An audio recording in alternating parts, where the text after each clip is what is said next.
Hi friends, कैसे हो सब लोग।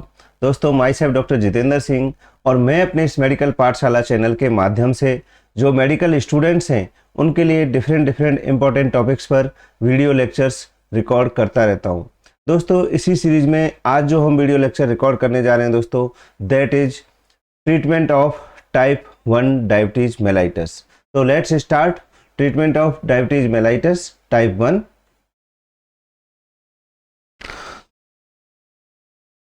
दोस्तों, this type of diabetes mellitus always require insulin in addition to dietary management।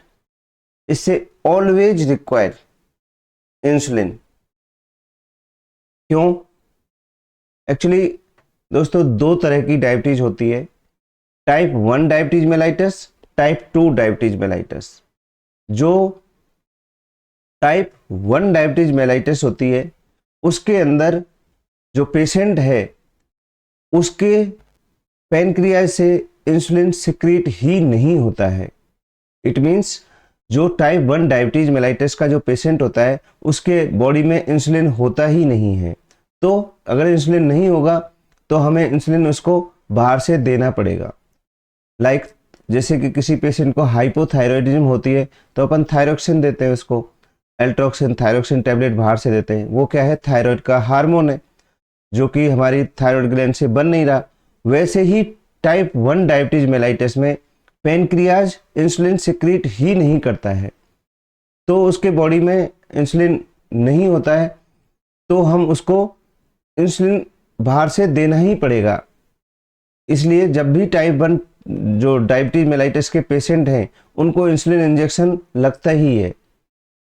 Tablet से जो ओरल हाइपोग्लाइसेमिक एजेंट हैं, जो अपने डायबिटीज की खाने वाली टैबलेट है, वो अपने बॉडी में इंसुलिन सिक्रीट करवाती हैं या जो इंसुलिन है उसको यूटिलाइज करवाती है अपने बॉडी में, वो इंसुलिन नहीं बनाती हैं। तो इसलिए जो डायबिटिक ड्रग्स है वो टाइप 1 डायबिटीज में इफेक्टिव नहीं होती हैं, वो केवल टाइप 2 डायबिटीज में इफेक्टिव होती हैं। बिकॉज जो टाइप 2 डायबिटीज मेलाइटस होती है उसमें इंसुलिन की कमी नहीं होती है अपने बॉडी में। जितना नॉर्मली इंसुलिन सिक्रीट होता है होना चाहिए उतना ही या कई बार उससे ज़्यादा भी इंसुलिन अपनी बॉडी में प्रेजेंट रहता है। बट अपनी बॉडी में जो रिसेप्टर्स हैं इंसुलिन के, उनमें रेजिस्टेंस हो जाता है इंसुलिन के अगेंस्ट। इस वजह से जो टाइप 2 डायबिटीज है उसमें अपनी बॉडी में इंसुलिन तो सफिशिएंट है लेकिन वो इंसुलिन वर्क नहीं कर रहा है, इनइफेक्टिव हो गया है बिकॉज ऑफ इंसुलिन रेजिस्टेंस। तो उसमें हम ओरल हाइपोग्लाइसेमिक ड्रग दे सकते हैं जो कि हमारे इंसुलिन रेजिस्टेंस को कम करती हैं, जो हमारे बॉडी में इंसुलिन है उसको यूटिलाइज करवाती हैं। डिफरेंट डिफरेंट मैकेनिज्म है उनका, वो अपन आगे देखेंगे। तो अपन बात कर रहे हैं इस वीडियो लेक्चर में treatment of type 1 diabetes mellitus. तो जब भी टाइप 1 डायबिटीज मेलाइटस का पेशेंट आपके पास आएगा तो उसको आपको इंसुलिन तो देना ही है।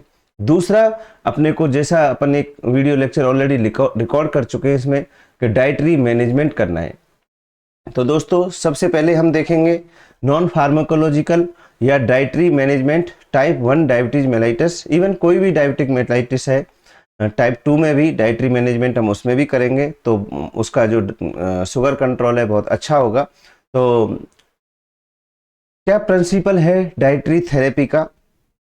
तो दोस्तों, जब भी हम किसी की डाइट चार्ट बनाते हैं या डाइटरी कितना क्या डाइट लेना है, सबसे पहले हम उसका कितनी उसको कैलोरी रिक्वायरमेंट है वो देखते हैं। उसके अकॉर्डिंग हम उसका डाइट चार्ट बनाते हैं या डाइट फॉलो करते हैं। तो अगर कोई पेशेंट नॉर्मल वेट इंडिविजुअल है और उसके नेचर ऑफ वर्क के वो क्या काम करता है, नॉर्मल कैलोरिक रिक्वायरमेंट इस टेबल में जो लिखा है इस तरह से होता है। दोस्तों, अगर कोई बंदा मेल है, अगर उसकी सीडेंटरी लाइफ स्टाइल है, सीडेंटरी लाइफ स्टाइल आप जानते हो कि जो ज़्यादातर बैठे बैठे जैसे ऑफिशियल वर्क करता है, तो उनके लिए 1800 to 2000 kilo calorie per day calorie requirement होता है। दोस्तों, अगर वही बंदा मॉडरेट वर्क करता है तो भी ऑलमोस्ट सेम ही होता है 1800 to 2000 kilo calorie per day. लेकिन अगर कोई मेल है और हैवी वर्क करता है, लाइक वो कोई फैक्ट्री में काम करता है, लाइक कोई किसान है, फार्मर है, तो वो हैवी वर्क करता है, या कोई भी अदर वर्क जिसमें उसको ज़्यादा एनर्जी की ज़रूरत होती है दोस्तों, तो उसको पर डे 2200 से लेके 3200 किलो कैलोरी पर डे की रिक्वायरमेंट होती है उसके बॉडी को एक दिन में।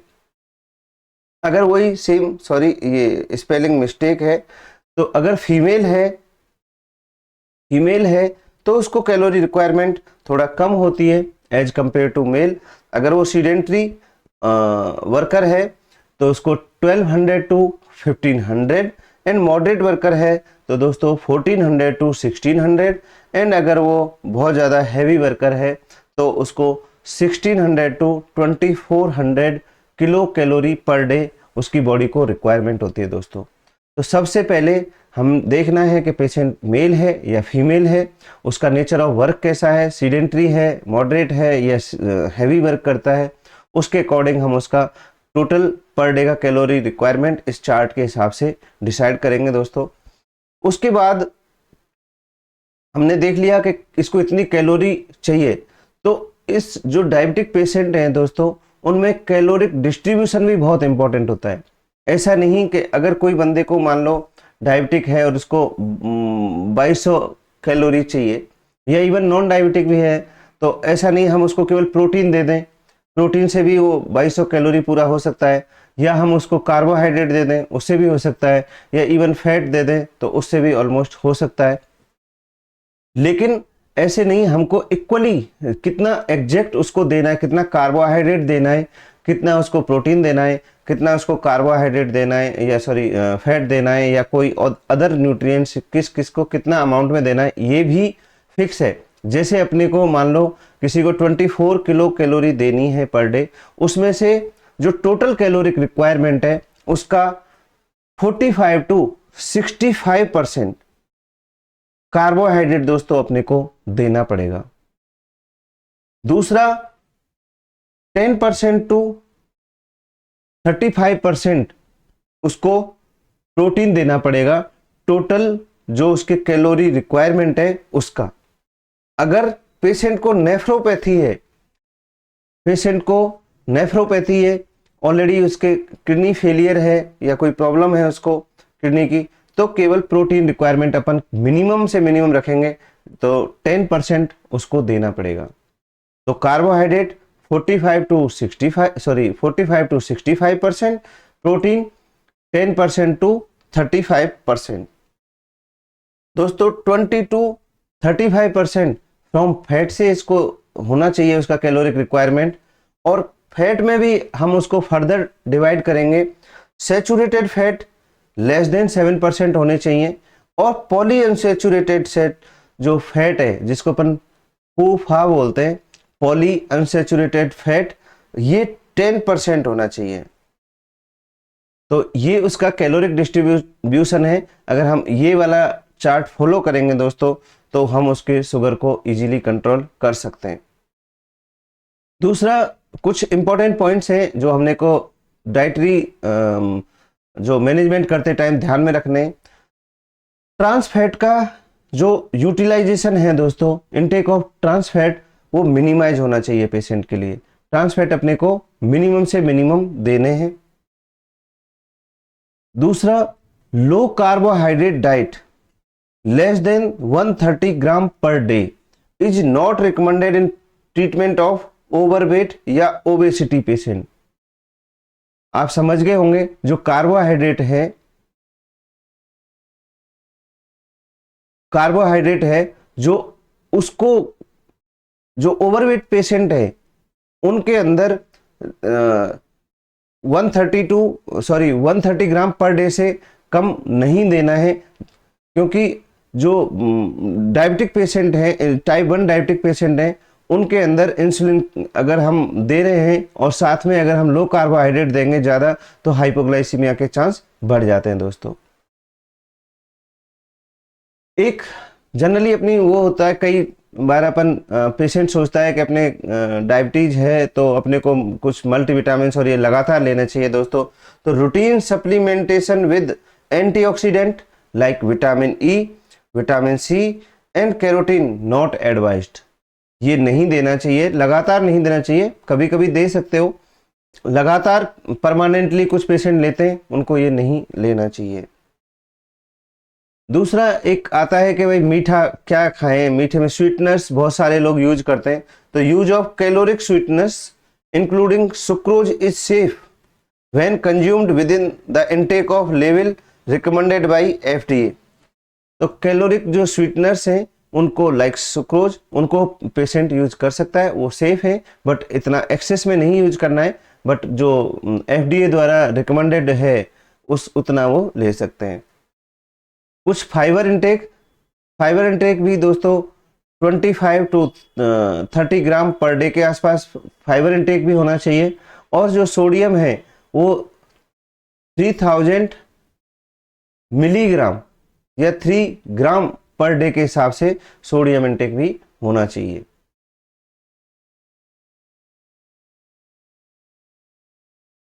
अब दोस्तों ये था नॉन फार्मेकोलॉजिकल या dietary management of type 1 diabetes mellitus. इसका हम एक सेपरेट वीडियो भी पहले बना चुके हैं, आप वो वीडियो भी देख सकते हो कि कैसे हम डाइटरी मैनेजमेंट करेंगे। और अभी हम पढ़ेंगे दोस्तों फार्मेकोलॉजिकल मैनेजमेंट। और जैसा कि आप जानते हो टाइप 1 डायबिटीज मेलाइटस में जो फार्मेकोलॉजिकल मैनेजमेंट है जनरली वो है इंसुलिन थेरेपी। इसके लिए मैं एक ऑलरेडी सेपरेट वीडियो बना चुका हूं, आप वो भी प्लीज़ देखें। वो और ये वीडियो लगभग सेम है, लेकिन जो थोड़ा बहुत वेरिएशन है वो एक स्पेसिफिक इंसुलिन थेरेपी पे ही मैंने रिकॉर्ड किया था। इसको अपन as a treatment of type 1 diabetes अपन पढ़ रहे हैं, उसी के कंटिन्यूएशन में आज इसको फिर से अपन लर्न करेंगे। तो इंसुलिन थेरेपी दोस्तों, insulin therapy should be started with insulin in dose of 0.5 unit per kg per day to 1 unit per kg per day depending on the patient blood sugar level। सबसे पहले अपन देखेंगे कि patient को कितना insulin देना है। तो दोस्तों जनरली अपन 0.5 इंटरनेशनल यूनिट पर केजी पर डे से अपन उसका स्टार्ट करते हैं और अपन 1 इंटरनेशनल यूनिट पर केजी पर डे तक दे सकते हैं डिपेंडिंग ऑन द उसका जो ब्लड शुगर लेवल कितना है उसके अकॉर्डिंग अपन डोज डिसाइड करते हैं। दूसरी बात आती है कि अपन ने देख लिया कितना देना है, अब कौन सा इंसुलिन देना है। जनरली अपन कॉम्बिनेशन यूज करते हैं दोस्तों, जिसमें अपन रेगुलर इंसुलिन और साथ में लेंटे और सेमी लेंटे इंसुलिन देते हैं। आजकल इसके कॉम्बिनेशन भी आते हैं, रेगुलर इंसुलिन और सेमी लेंटे, लेंटे इनके कॉम्बिनेशन में भी आते हैं 30-70 अपन जो बोलते हैं, जिसके अंदर रेगुलर और NPH 30% रेगुलर इंसुलिन होता है, 70% NPH इंसुलिन होता है। तो आजकल कॉम्बिनेशन में मार्केट में मिलते हैं। नेक्स्ट जो पॉइंट अपने को याद रखना है इंसुलिन थेरेपी में, जो भी अपन ने टोटल डोज कैलकुलेट करा, यहाँ से अपन ने जैसे करा, मान लो किसी पेशेंट का वेट अगर मान लो 40 है और उसको 0.5 इंटरनेशनल यूनिट पर केजी पर डे उसको डोज रिक्वायरमेंट है। तो ये हो गया दोस्तों 20 इंटरनेशनल यूनिट हो गया। 20 इंटरनेशनल 40 केजी वजन है बंदे का, तो हमें 20 इंटरनेशनल यूनिट पर डे देनी पड़ेंगी। ये हमारा टोटल डोज उसके लिए रिक्वायरमेंट हमने कैलकुलेट कर लिया। अब हमको 1/3 of total insulin requirement is given as regular and 2/3 as semi lente और लेंटे। तो मतलब इसका 1/3 तो हमें देना है रेगुलर और इसका 2/3 देना है हमें सेमी लेंटे और लेंटे। मतलब जो रेगुलर इंसुलिन है दोस्तों दैट इज शॉर्ट एक्टिंग, और जो लेंटे और सेमी लेंटे जो इंसुलिन है दैट इज इंटरमीडिएट एक्टिंग। तो इंटरमीडिएट एक्टिंग जो इंसुलिन है वो ज़्यादा देर तक वर्क करेगा और जो शॉर्ट एक्टिंग इंसुलिन है वो बहुत शॉर्ट ड्यूरेशन के लिए एक्ट करेगा। तो जो ब्रेकफास्ट से लेके और लंच तक के बीच का जो ड्यूरेशन है वो जनरली कम होता है, 3-4 घंटे बाद अपन लंच करते हैं ब्रेकफास्ट के बाद, तो उसको कवर करेगा जो अपना रेगुलर इंसुलिन है। और जो सेमी लेंटे और लेंटे जो है वो लॉन्ग एक्टिंग है थोड़ा, तो जो लंच के बाद से लेके और डिनर के बीच का जो टाइमिंग है उसके बीच में जो हमारे बॉडी में ब्लड शुगर है उसको कवर करेगा। ये मैं इंसुलिन थेरेपी में बहुत ही अच्छे से बता चुका हूँ, आप प्लीज एक बार वो वीडियो जरूर देखें।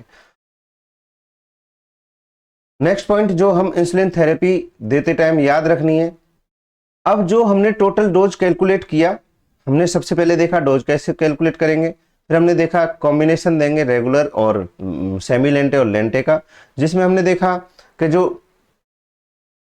1/3 है रेगुलर रखेंगे, 2/3 है वो सेमी लेंटे और लेंटे इंसुलिन रखेंगे। वैसे ही जो 1/3 डोज है, जो हमने टोटल डोज कैलकुलेट करी, अभी मैंने देखा आपको सामने कैलकुलेट करा, 40 kg का अगर वेट है तो हम उसको 20 यूनिट्स देंगे। तो 1/3 जो 20 यूनिट का 1/3 एट डिनर टाइम और lunch time, sorry dinner time और बेड टाइम, और उसका 2/3 जो है बिफोर ब्रेकफास्ट अपन यूज करेंगे।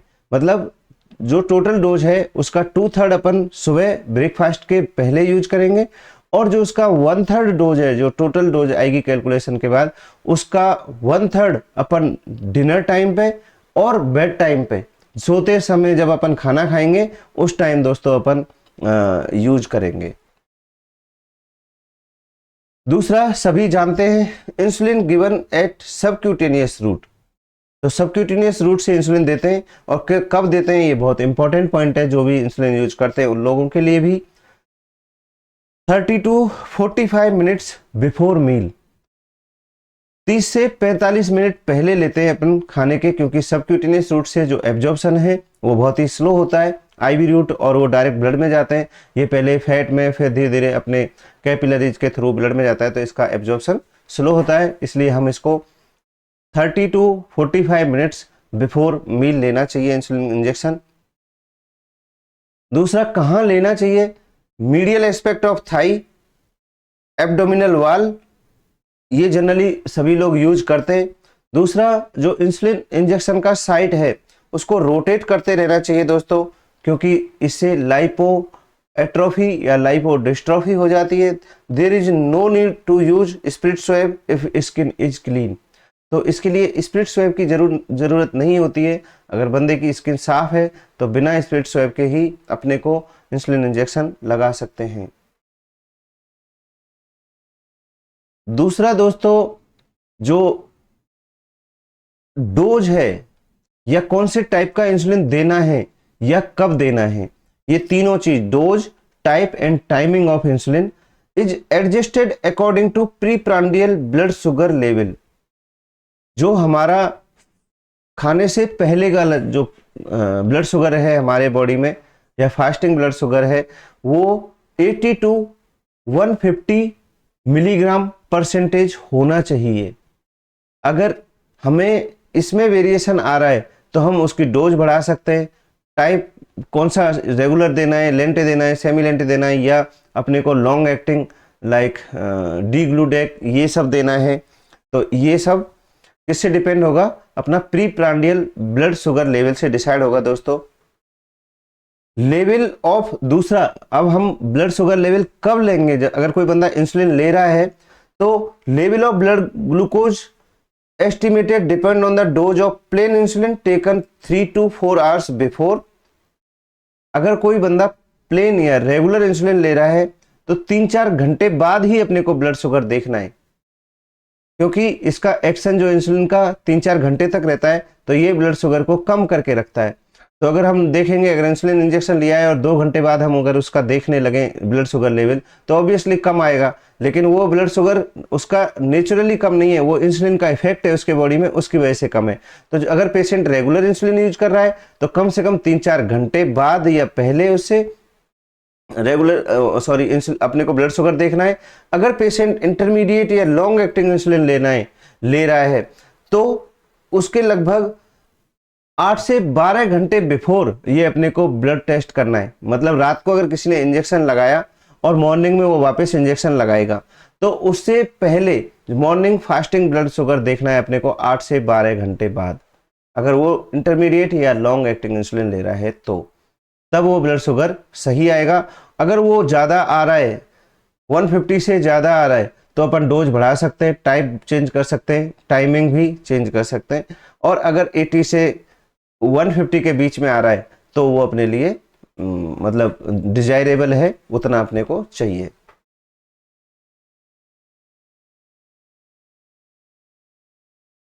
दूसरा दोस्तों, कई बार पेशेंट का अगर ब्लड शुगर कंट्रोल नहीं है, जो आपने डोज डिसाइड किया है या जो भी टाइप का इंसुलिन चल रहा है, तो दोस्तों increment of dose should not be more than 10% of existing dose and dose readjustment should not be made earlier than 3 days.